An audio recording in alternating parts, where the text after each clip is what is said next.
අහස පොළොව ඉර හඳ තරු ගං හෝ වැව් නදී කඳුරු මලින් පිපුණු ඝන වනතුරු ඔබ මා වෙත කෙරෙයි නුදුරු ඔබෙන් දුරුව සිටිනා මට තදින් දැනෙයි ඔබේ ගුණය එතෙක් දවස් මා තුල වූ කලකිරීම යසෝදරා කුමාරියනි දැන සිටියේ ඔබ පමණය සිද්ධාර්ථ දුෂ්කර ක්‍රියා කළේ යසෝදරා පිළිබඳ මතකය අමතක කරගත නොහැකි නිසා බව කිසිම බණ පොතක සඳහන් වෙන්නේ නැහැ.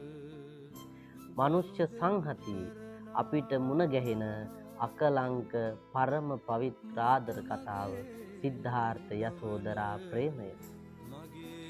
අවුරුදු 6ක් සිද්ධාර්ථ දුෂ්කර ක්‍රියා කළේ යසෝදරා පිළිබඳ මතකය අමතක කරගත නොහැකි නිසා බව පවසන්නේ සේකර.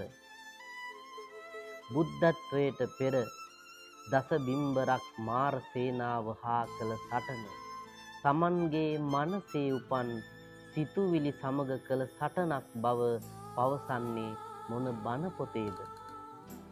මහගම සේකරයන්ගේ මාර යුද්ධය පද්‍ය පන්ති විමසන්න.